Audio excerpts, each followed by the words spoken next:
What I told my client early on, because this is so typical of high functioning people, they don't want other people to know that they have a brain injury because it damages their employment reputation. They might lose their job. And it's really important for us as, plaintiffs, TBI lawyers to tell our clients, no, do the exact opposite. TBI cases can feel like navigating uncharted territory. Your client's injury is real, but proving it, that's where the real challenge begins. If you've ever felt like you're missing crucial pieces of the puzzle, you're in the right place. Welcome to Winning the TBI Case, where Tom Crosley shares the insights he's gained from over 60 injury trials. Not just the victories, but the lessons learned along the way that make all the difference. This is practical wisdom from someone who's been in your shoes and found a path forward. Winning the TBI Case. Strategy, science, and storytelling. In this in-depth conversation, Tom Crosley welcomes Scott Blair to explore what it takes to win complex TBI cases that other lawyers won't touch. Welcome back to Winning the TBI Case. I'm your host, Tom Crosley. Today, we are joined by Scott Blair, founder of Brain Injury Law of Seattle. For Scott, brain injury work is his passion. And for the last 25 years, he has proudly helped folks with brain injuries get the specialized treatment they need, and he has successfully litigated their claims in court cases time and time again. We're really glad to have Scott here today because he's going to discuss with us a very significant case he tried that yielded an $8.1 million verdict. I was hoping you could give us your background story. Talk about your life, what led you to law school. Then after law school, how did you end up becoming a brain injury lawyer? I was not a very good student in high school. I kind of failed out and just didn't really care about it and decided to travel the world. But when I did that and got back and went to college, I wanted to be a doctor. And my first semester, I took biology and got a C in it. And the pre-med advisor, I'll never forget, he came over and put his arm on my shoulder and said, "Scott, I don't think medicine's for you." And so ended up gravitating to law school instead, and off I went. But, I was doing PI work early on in my career and did a lot of the musculoskeletal stuff, which, is great. It's just that there's kind of a ceiling in terms of what you can learn about medicine. What really projected me into getting into some of these oddball, esoteric medical issues like brain injury was a case I had where nobody could figure out how my guy became a quad. And I won't spend a lot of time on it, but he had this rare condition from a post-injury tetanus shot that he got called chronic inflammatory demyelinating polyradiculoneuropathy. So CIDP for short. And it took me 7 years working with a neurologist to establish causation and get that thing done. We ended up getting a very good result for this kid that no one else was going to touch. And that case taught me a valuable lesson that you really have to dive deep into medicine. And so when I started doing TBI cases, I thought, oh my God, this stuff is fascinating as hell because, musculoskeletal, you can only go so far with strains, breaks, and blah, blah, blah. With TBIs, though, that stuff was just a total terra incognita, so to speak. And it just really stroked my curiosity. And every time you get into these cases, there's something new and different. And you get some downright bizarre cases now and then that, you just don't see anyplace else. And they're a great challenge trying to find, how do you get the right experts for these things? And for example, brain injuries, I've had 2 cases where it resulted in a loss of religiosity, for example, which is a really bizarre thing. But I was able to find a guy out of Northwestern University who actually has written papers on this. And so it's a real thing. And the challenge was, how do you establish damages for a deeply religious family who one member of the family is suddenly, poof, their whole sense of religiosity is gone. And it's that kind of stuff that is just really bizarre and interesting to me that drew me to TBIs. I'm a geek. I really dig, diving into the other things, the pituitary stuff. I think we got the first pituitary verdict, post-traumatic hypopituitarism verdict in the country. And that just kind of fell in my lap, and we wouldn't have gotten that without really digging deep into the medicine. That's interesting. I've not heard of the loss of religiosity, but as you were saying it, it started to make sense to me, because a life-changing injury, especially a brain injury, becomes an existential crisis for the victim. And when you start to question your existence and how you're going to live the rest of your life, I can see why it might lead one to that claim. Actually, Tom, it results from damage to the area of the brain that allows for and facilitates deep beliefs in things. And religion happens to be one of those. And that's why this neuroscientist from Northwestern basically wrote a paper on it, because there is an organic basis for that. So if you see a case like that, there is a basis for it. They're rare, but they do pop up.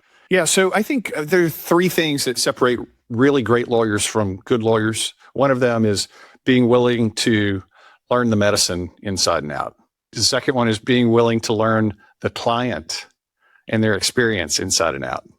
And the third one to me is having the guts to take the risk of saying no to a really good settlement offer and going to trial. Well, in this case in December that you mentioned, that's pretty much everything we had to do on that case. And it was a fascinating case because my client, he contacted me. He was a senior managing software engineer for Adobe here in Seattle. Incredibly smart guy, and making a lot of money, close to $500,000 a year.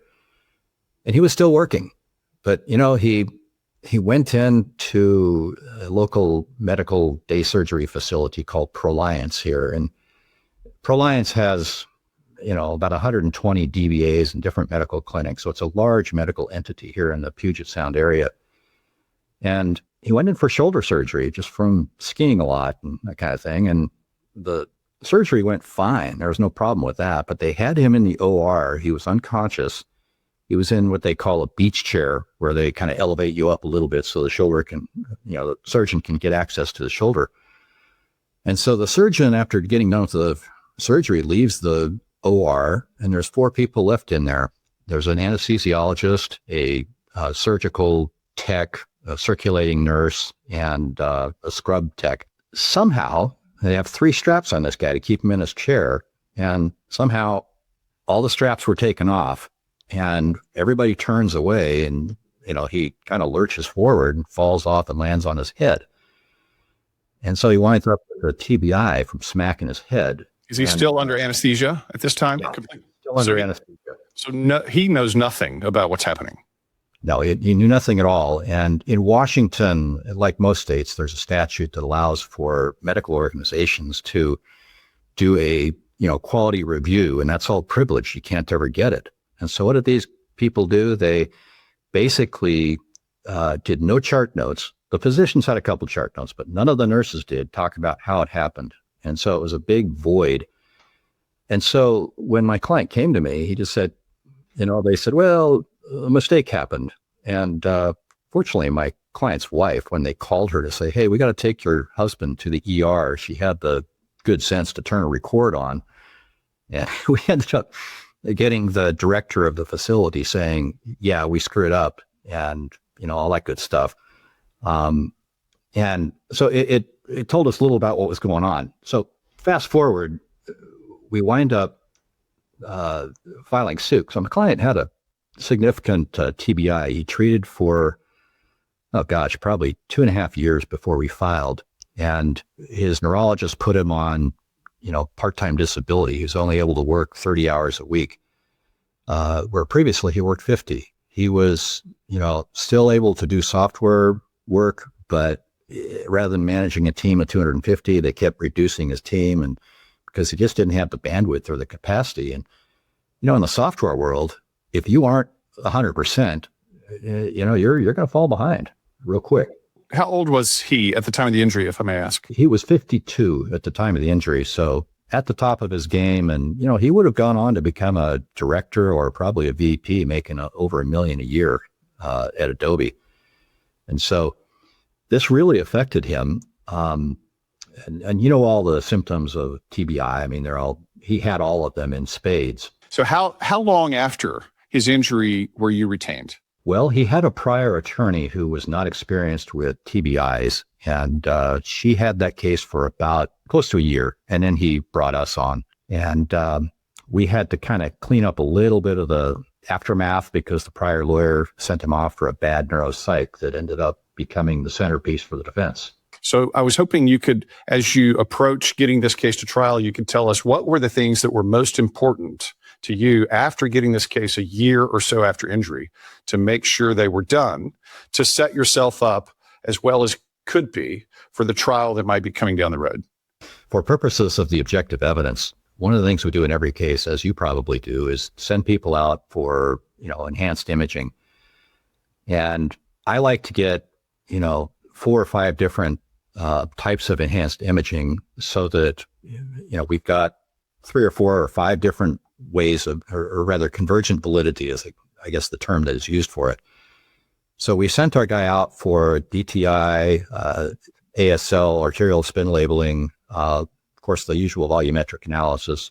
We also did a MR spectroscopy, and we had a 5th one, a brain aging, which is really unique. I can show you what that looks like. It's really cool. We did all of those.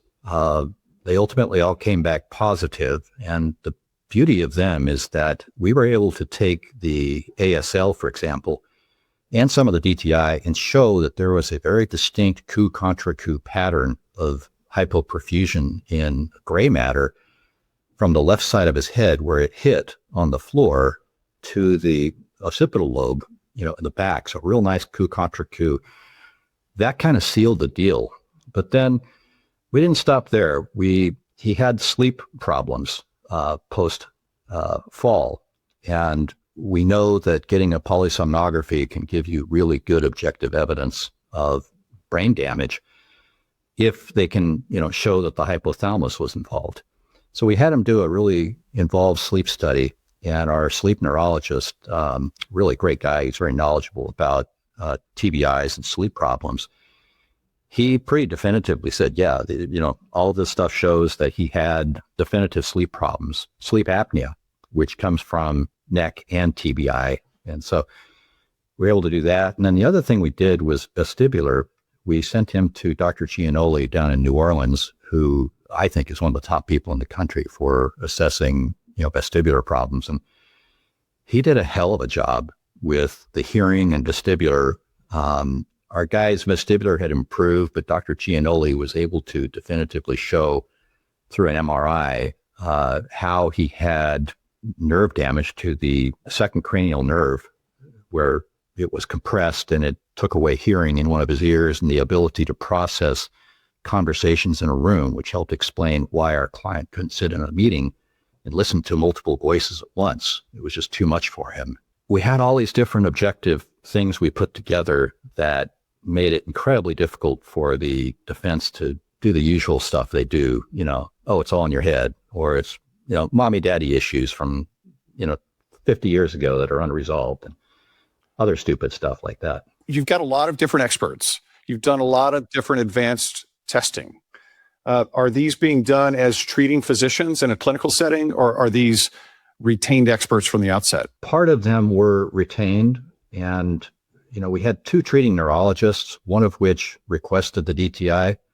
And so in a sense, he requested it, but we had to find the right facility that would do it. So it's a little bit of a hybrid of both. And he also recommended Dr. Giannoli. And so again, we did Giannoli on a forensic basis, and the same with the sleep. So kind of a hybrid, I would say. But the referrals to those forensic experts like Dr. Giannoli and this were done by clinical physicians. Yeah. So it gives them perhaps an air of more legitimacy, I would imagine. Yeah. I think jurors, when they hear a treating doctor refer out, what we had our neuroradiologist do, he offered a very simple explanation for why we have to do this forensically. And he, very eloquently said, look, most health insurance will not pay for this stuff. And, although we have a ICD-9 code for it, it's still not in the phase of, being generally accepted for clinical use. But he said, The problem with it is that it's expensive and a lot of health insurance carriers won't pay. So it's more of a concierge medicine kind of thing. And that's why you have to generally get these things on a forensic basis or pay out of pocket for it if you really want to know what's going on. And it was nice because we were able to kind of tap into that collective angst that people have against, remember the United Healthcare debacle from a year or two ago. I thought that was a national focus group occurring right before our eyes, where you could see the anger people had towards organized healthcare organizations. And so we made sure his answer kind of tapped into that. So I've talked previously on this podcast about diffusion tensor imaging, or DTI, talked about various types of MRI scans. I have not yet talked about arterial spin labeling, which is another way to run an MRI scanner. But can you give us the overview of what that is and how it was important to your case? Personally, I like ASL more than DTI or anything else. I'll tell you why. What ASL does, it's arterial spin labeling. And what it's doing is measuring blood flow in the brain. Now, there's all kinds of normative studies that, establish what is a normal blood flow in the brain. Now, we all know why blood flow is so important, because the brain needs oxygen. Without it, we're dead in 5 minutes. Oxygen getting to the brain cells is incredibly important. And what ASL does is it magnetizes the water protons in the blood for about 8 or 9 seconds. And what it does is it tracks them going through the brain. So in gray matter, it will identify the areas of the gray matter where there's low blood flow or hypoperfusion. In an ASL scan, what you'll generally pick up on is asymmetric damage that results in asymmetric areas of hypoperfusion. So this is how you can detect, for example, a coup contra coup pattern of hypoperfusion in a brain, because when you have microscopic damage to the gray matter, it damages the brain cells, blood can't get through, and so you have these little pockets of hypoperfusion, and they show up on an ASL.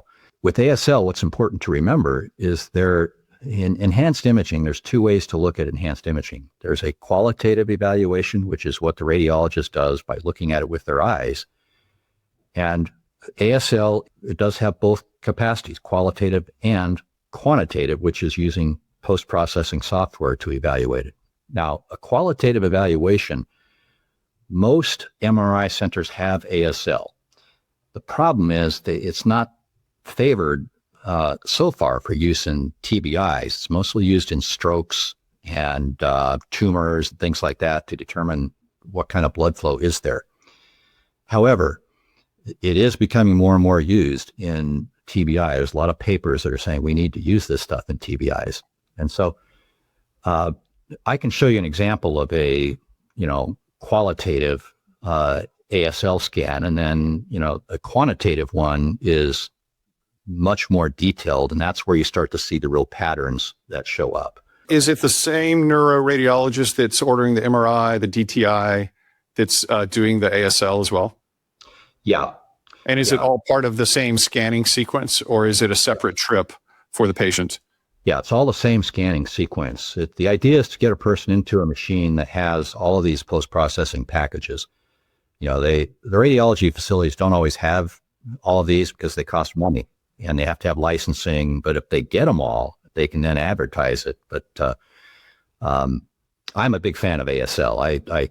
People intuitively understand blood flow to the brain much more easily than trying to explain DTI and how that works. Do you require a 3T machine, or can it be run on a 1.5T machine? It can be run on a 1.5. You get a little better detail on a 3T. And then do you ever have a situation where your DTI might come back as abnormal, but the ASL comes back as normal, or vice versa? 100% of the time I've had positive results with ASL. With DTI, the only few times we've had negative results, it depends on, the regions of interest that are being looked at. Now, this was pre-IMECA. And now that we have IMECA, which is, as you know, is the new FDA-approved DTI platform, we get pretty much 100% result with IMECA as well. But if you don't have the old IMECA or the newer IMECA program and you're using the old regions of interest approach, chances are you're going to get some negative or, zero findings because they're not looking at the right spots. And it's a little like, the thinner the slice you go with MRI, the more likely you are to find pathology on an MRI. But if you don't have thin slices, you'll miss a lot. It's kind of the same deal with DTI. Tell us kind of what happened next in the case. We put all this together in a wonderful settlement opportunity package, sent it to ProLiance and the anesthesiologist because he was a contract anesthesiologist. So we had two defendants. The anesthesiologist's attorney kind of said, well, you're going to have to file a suit so we can do some more discovery. And the ProLiance people ignored us. So, okay, fine. We filed suit. And Tom, it was hilarious because these guys denied liability. And they got into what we call a circular firing squad, where, the two sides are just pointing fingers at each other. And it was great. They basically had their hands tied because they didn't keep any chart notes about what happened. And they, just said, well, nothing was done wrong. And we did all kinds of discovery on this. We wanted to find out what their position was. They hired experts to say, well, the facility didn't do anything. And they kind of pointed their finger at the anesthesiologist because he's the captain of the ship. And they're right, he was, but he wasn't in charge of doing the thigh strap or the kidney guard being loosened. And so we had both of them, squarely. They continued to deny liability. We fought them tooth and nail on that. And what ProLiance did, Tom, was really interesting. They only had $1 million policy limit, believe it or not. Oh, ProLiance is the surgical facility. And the anesthesiologist was a guy named Dr. Cartier. Cartier and the National Anesthesiology Group based in your lovely state, they had $4 million in policy limits. ProLiance eventually came around and said, well, all we have is $1 million and we're broke as a joke. And, we just don't have any more money. You probably ought to take it. And it's like, doesn't pass the smell test. And so my associate, who's like a dog with a bone, I said, Richard, go find anything you can on the financial affairs of ProLiance. We ended up, my associate, after Mr. Joe said they're broke, have no further money, you really ought to take this $1 million. Richard did a request with our State Department of Health, and he found a 60, 70 page document that they were applying to open up a new surgical facility, and the State Department of Health essentially said, yeah, show us that you're financially worthy.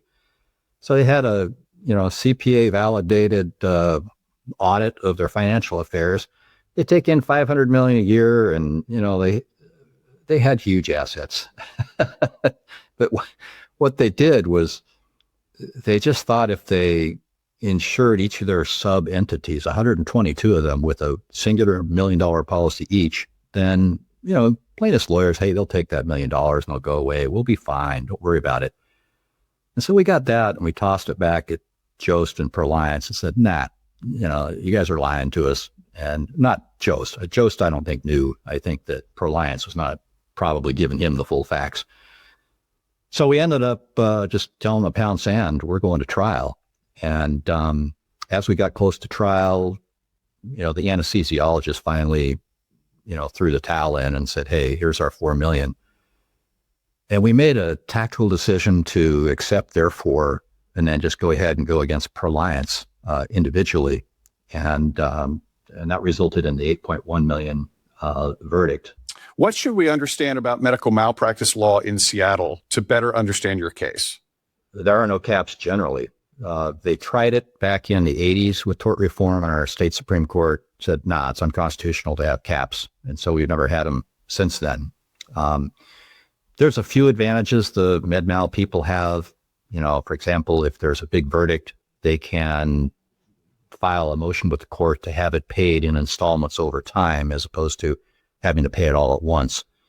There's also a mediation opportunity that can be asserted if both parties agree, before filing. But other than that, there's not much in the way of limitations with CAP. You've now settled with one of two target defendants. You've settled with the anesthesiologist. You've decided to go to trial against the surgical facility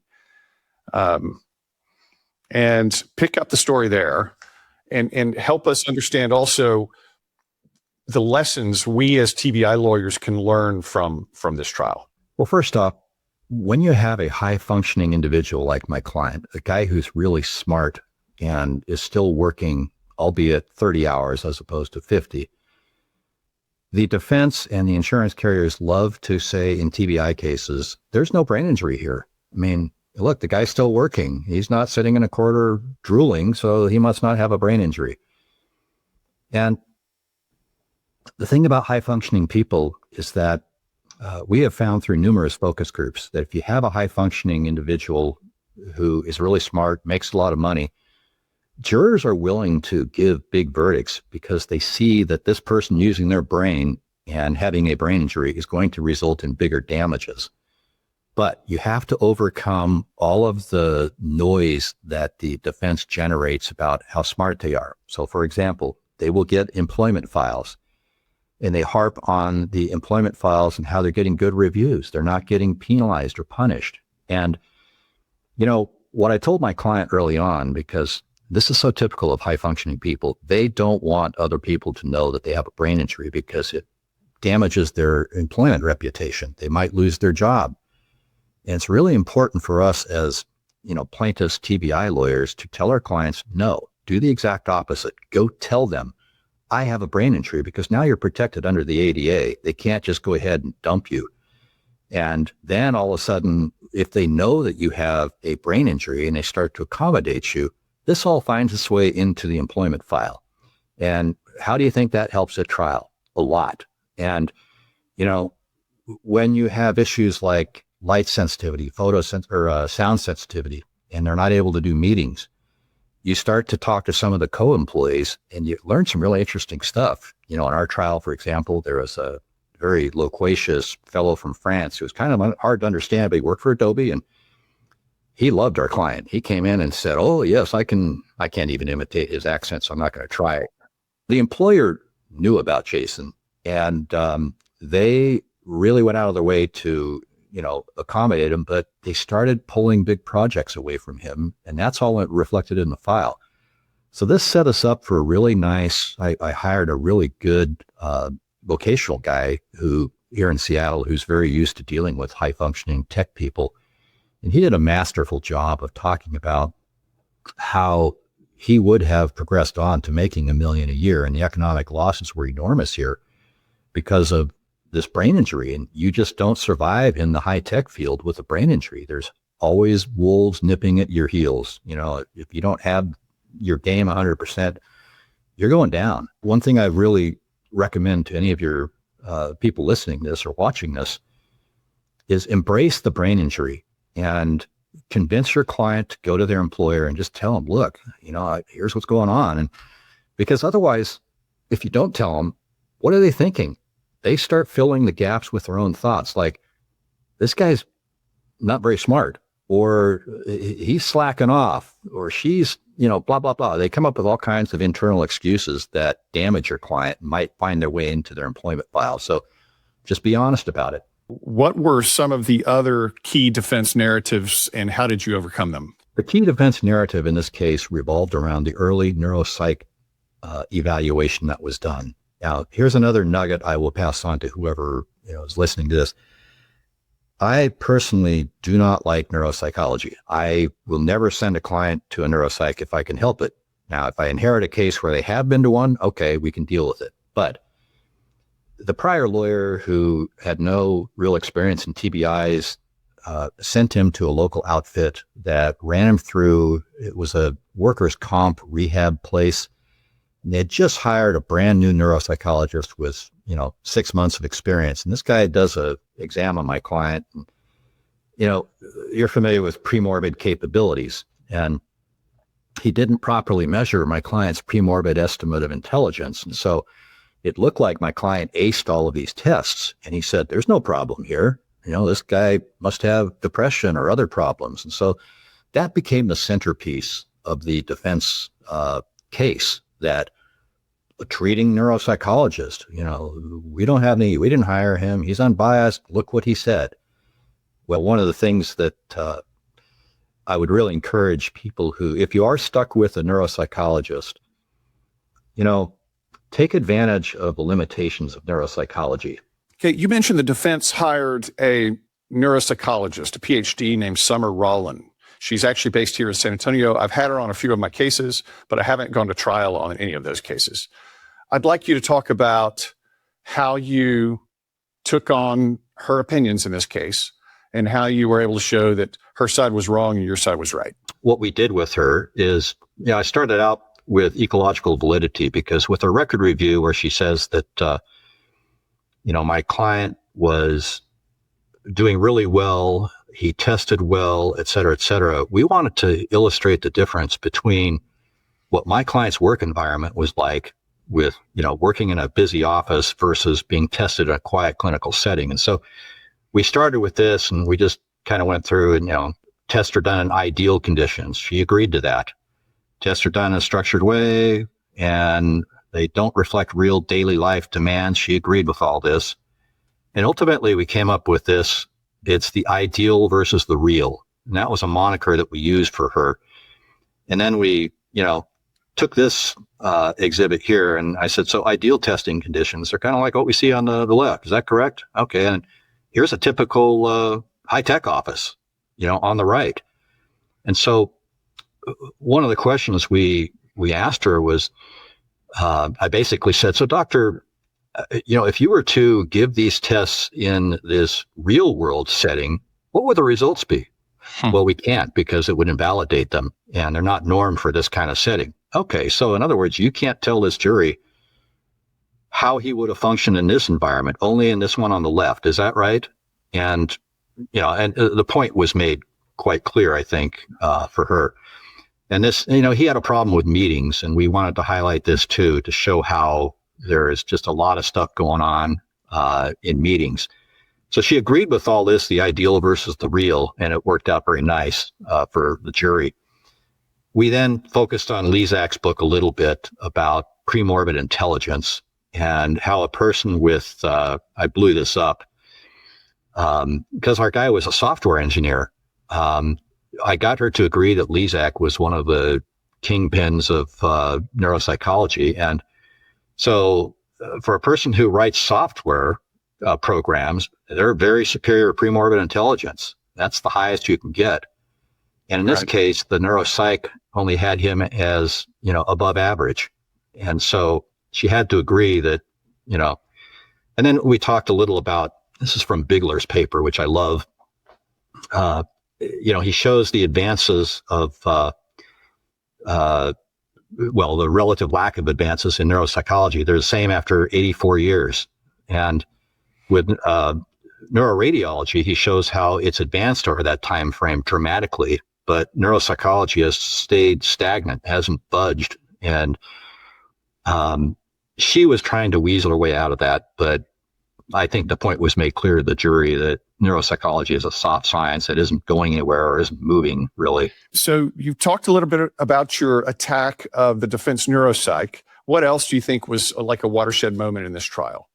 The other thing the defense is really relying upon in this case is my client, he made good money, and he and his wife traveled a lot. His wife was in the travel business. She worked for National Geographic, their tours. And so they traveled a lot. He had a daughter in college they would travel with. And so the defense quickly picked up on, they subpoenaed all of his vacation photos, of which there were many. And they were in various foreign places around the U.S. and just on and on. And they were trying to say, look at this guy. He doesn't look brain injured. He's out traveling. He's, you see him here in Greece without sunglasses. Is he really, got photosensitivity? And we just got right in front of all the travel photographs. And so when the defense started going through it, on cross with our client, it just got, the jury's like, yeah, I'm over it. You could see it on their face.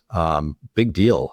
And we completely stole their thunder. In addition to that, we also, pulled out all the photographs of him laying, in a hotel in the afternoon, exhausted, or laying at home, with his dog, just crashed out late in the day from fatigue. And so it completely diluted the power of their, photo defense. We spoke to the jury afterwards, and what they told us, they thought the most important witness in the entire case were two. One was our vocational guy.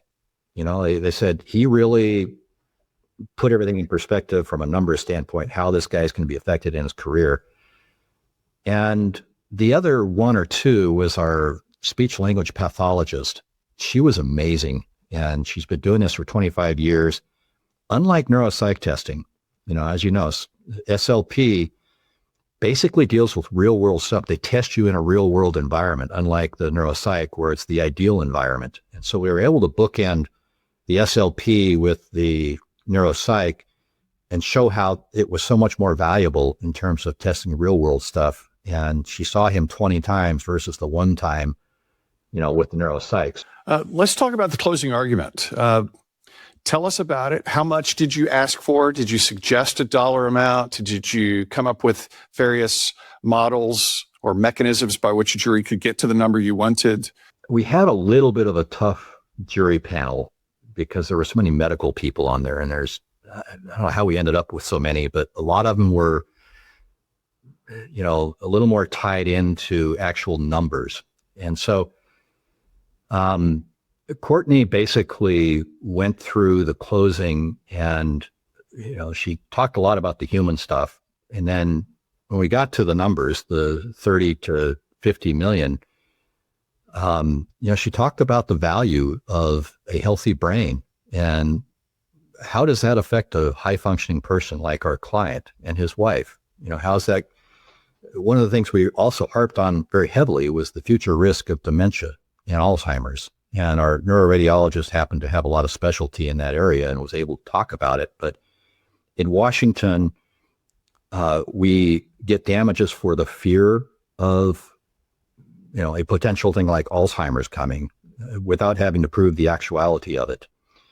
And so even though our radiologist couldn't say that our client would more probably than not come down with it, the judge allowed us to go forward with the fear of that.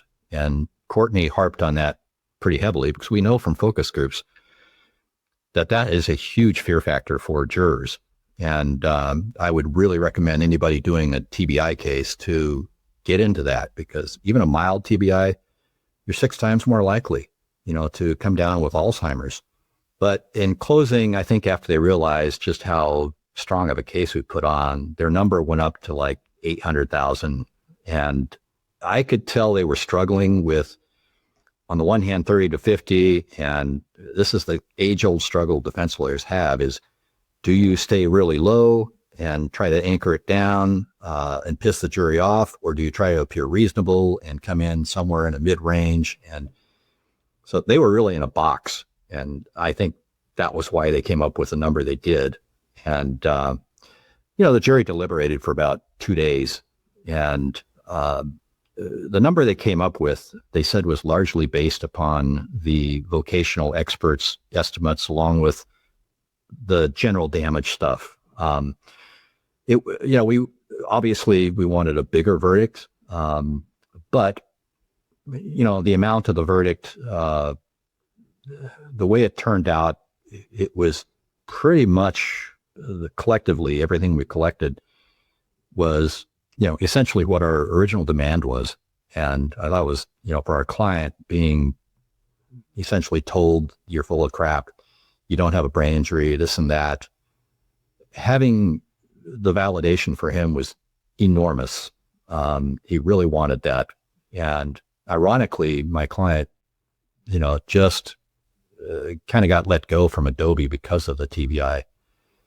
And he was able to negotiate a really nice severance package, to let them feel free of any kind of pressure from the ADA.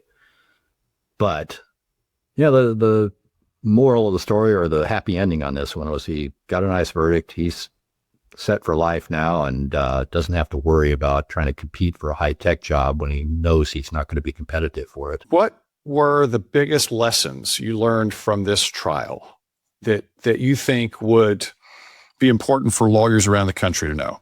So the medical profession now needs to look at a TBI as a disease process, and so do lawyers. We need to look at it and say, this affects everything to some degree within the body. And I think the standard of care in our profession is we have to look at each and every part that has been affected and talk about that. How is that going to affect this person? By doing that, we show it's a systemic insult to the body. And if you have a claim for future dementia and that kind of stuff, it dovetails very nicely into that disease process for a jury to take a look at.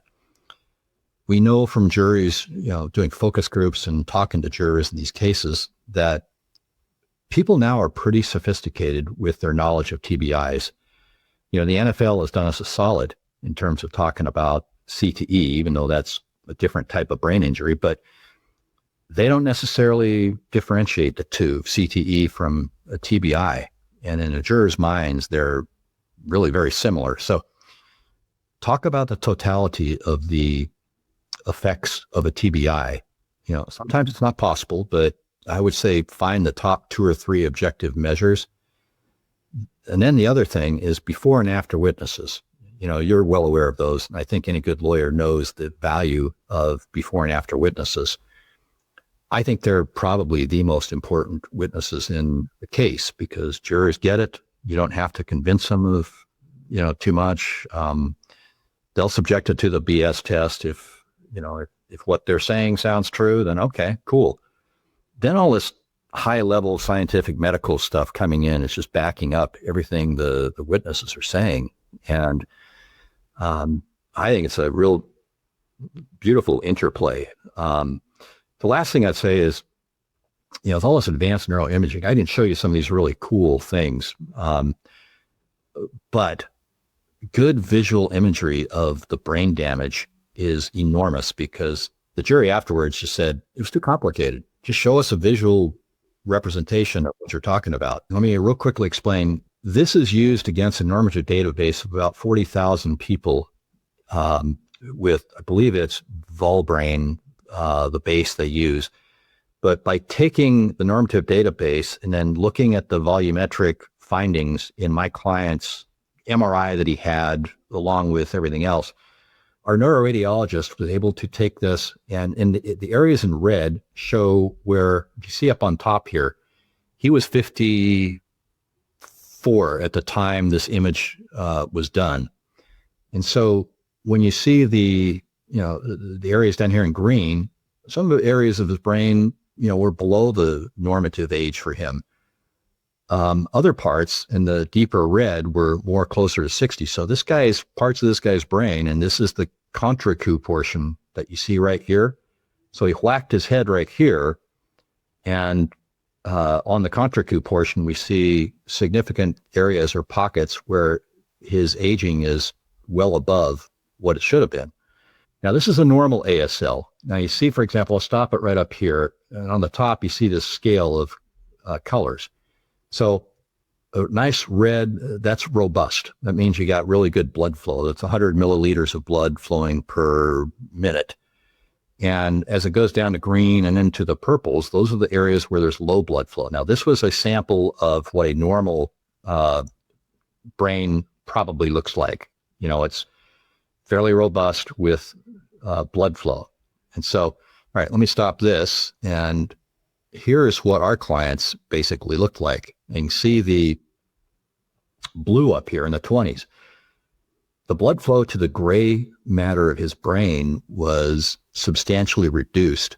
And, this helped kind of fit the bill of why he was having so many cognitive difficulties, because there's lower blood flow to that part of the brain. That's powerful. That's very powerful. Did you do more than one of these ASLs, and how far apart were they staggered, and did the results change? We only did one of the ASLs in this particular case. However, here's what I recommend for people thinking about getting imaging. Do what we call a longitudinal study. You're aware of that, but if you get a case early on, get your client in right away for, at a minimum, volumetric evaluations. And then 18 months is when I generally look at it, because that's the point at which most people say it's chronic if he or she still has symptoms.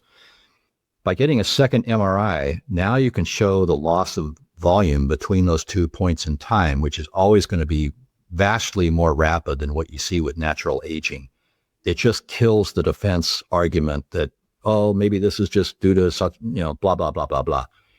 It's not. Trauma is the only thing that'll do that. So that's my recommendation, is get 2 of them. You're clearly an expert in TBI litigation. There's a lot that lawyers around the country can learn from you. What advice would you give to young lawyers that are interested in pursuing a career specializing in TBI litigation? Dive into the medicine. Don't be afraid of it. When you go talk to the medical experts, if you go in and talk to them where they know you have done your homework and you've tried to understand their world, as opposed to going in and getting them to deliver everything for you, that makes an enormous difference. And I'll pass on a little tip, which I think it's worth its weight in gold.